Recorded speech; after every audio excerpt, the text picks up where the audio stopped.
le parallèle qu'il peut y avoir des aidants auprès des malades et d'être accompagné un sportif de haut niveau. Alors tout à l'heure, je vais vous la mettre pour juste montrer, parce que en fait, tous ne sont pas archi connus, mais il a fait 15 ans de professionnalisme, mon mari Denis, et en fait, je me suis aperçue, au départ, quand on m'en a parlé, je savais qu'on faisait souvent le parallèle entre le malade et le sportif. Et la première chose qu'il m'a dit,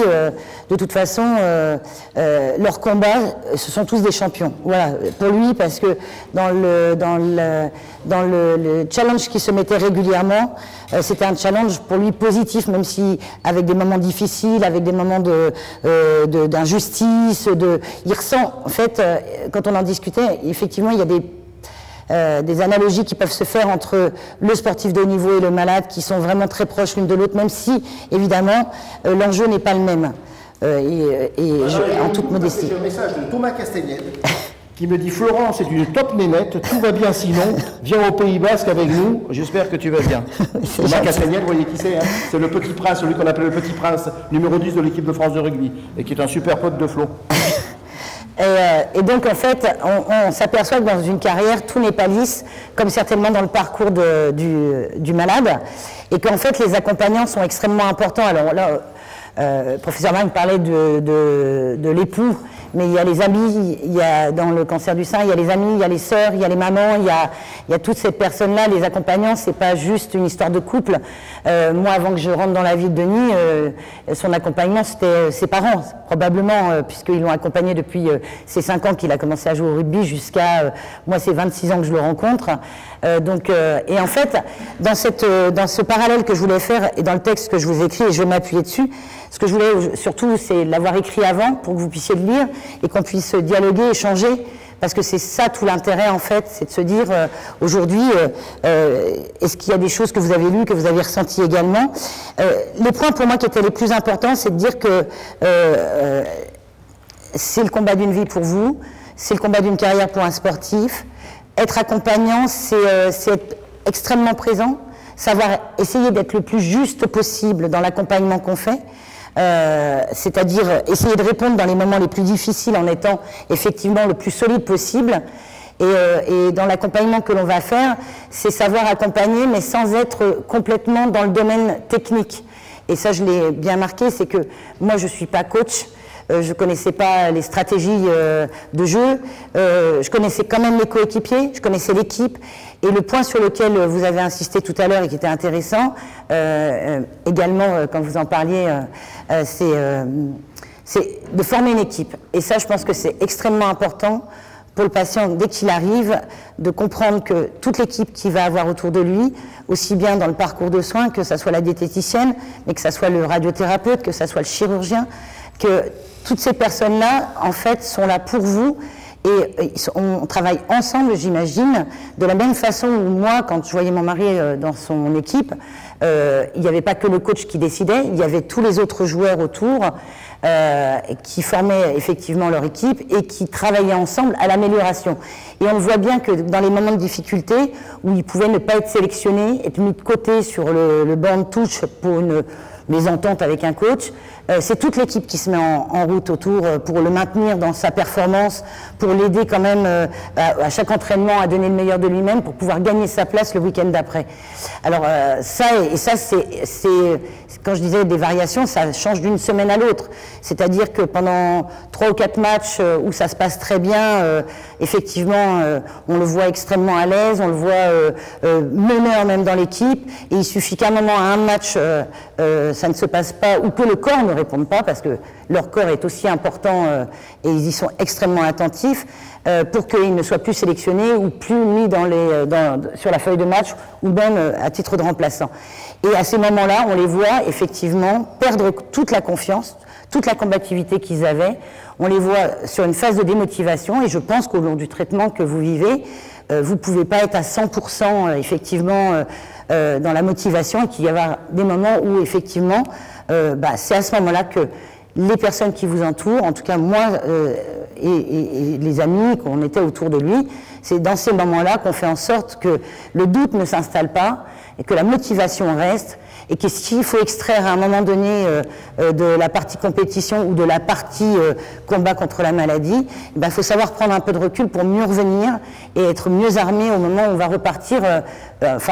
où il va repartir, lui, dans son... Je dis on parce que très souvent, finalement, on s'associe à ce que vit l'autre. Et ça, c'est un deuxième point de warning qu'il faut mettre, c'est que quand on est accompagnant, il faut savoir se préserver, et c'est extrêmement important. Ma vie ne tournait pas autour de la carrière de mon mari, je n'allais pas à tous les matchs, j'avais gardé une vie personnelle, il a été essentiel pour moi, parce que je savais que ça pouvait s'arrêter un jour, et que ça allait s'arrêter de toute façon un jour quoi qu'il arrive, mais que ça pouvait s'arrêter beaucoup plus tôt que prévu et que l'environnement qu'on crée en dehors de ce monde-là était aussi extrêmement important et beaucoup plus équilibrant qu'on ne le pense, parce que quand on est qu'avec un monde autour rugbystique, tout tourne autour du rugby et tout rappelle soit les contre-performances ou soit le challenge à venir ou autre. Et quand on est un peu en dehors, c'est des moments de pause, de repos réellement, physique certes, mais aussi moral pour le joueur. Et à l'après, en fait, sur la fin de carrière, parce que finalement, dans le texte, vous avez à peu près tout, dans la fin de carrière, le moment où qu'on redoute toutes, en tant que femme de joueur de rugby, mais tous, quand on accompagne certainement un sportif de haut niveau, c'est le jour où il n'aura plus ce challenge à aller relever et qu'il doit rentrer dans la vie dite normale, où il n'aura plus tout l'accompagnement, kiné, médecin, une IRM est passée en 2 jours, enfin, tout est fait pour qu'il se sente délesté de toute responsabilité, et d'un seul coup, du jour au lendemain, tout est fait pour qu'il prenne la totale responsabilité de sa vie. Et en fait, c'est dans ces moments-là, effectivement, où on va être à beaucoup travailler, et quand on a travaillé effectivement un monde environnant qui soit le plus en dehors de ce domaine, plus ça sera facile pour le sportif de retrouver une vie dite normale, d'homme, comme j'ai mis, et de ne plus être vu comme le sportif de niveau, et avec je dirais, tout le retour d'amour qu'il avait, évidemment, mais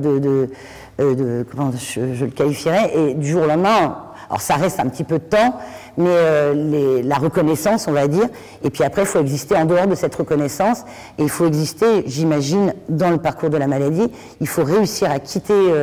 la maladie pour exister en tant que nouvelle personne, parce que lui n'est pas l'homme que j'ai rencontré au moment, quand je le rencontre en 2005, c'est qu'il arrête le rugby, en 2001, pardon, et qu'il arrête le rugby en 2008, c'est plus du tout le même homme avec lequel je vais vivre après le rugby. Et en fait, c'était beaucoup plus intéressant en fait, après. C'était moins fatigant. Et en réalité, dans ces moments-là, effectivement, on voit qu'il faut un temps, alors je ne saurais pas définir, mais c'est sur 1 ou 2 années, et quel que soit le sportif avec lequel on a pu échanger, quel que soit leur nom ou renom, quel que soit je dirais, le Graal qu'ils sont allés chercher, tous ont l'impression quand même, quand ça s'arrête, de ne pas être allés au bout. Comme s'il leur manquait encore quelque chose, alors qu'ils pourtant, certains, je peux vous le dire avec ceux qu'on discute, ont touché des étoiles d'or. Mais pour autant, tous disent la même chose, quel qu'il soit, quel que soit le niveau. Et à ce moment-là, il faut savoir se construire, même si tout s'ouvre à eux, c'est de se dire, il faut que je fasse maintenant... alors, on dit le deuil de la carrière d'un professionnel, enfin d'un sportif, mais c'est exactement ça, c'est laisser derrière effectivement toute cette partie-là et s'ouvrir à la vie à nouveau différemment. Donc je pense que dans ces moments-là, quand vous arrêtez effectivement tous les traitements, et j'imagine que c'est le moment où il y a le plus besoin des associations, parce que moi je le vois bien, il n'y a rien qui est monté pour le coup en association pour les joueurs ou les sportifs de haut niveau. Il y a très peu de choses qui sont mises en place, mais c'est un moment pour eux où c'est extrêmement difficile de se reconstruire et d'exister en dehors de leur sport et de leur challenge. Donc, si vous voulez discuter lors du déjeuner, moi je veux bien, parce que je ne vois pas trop.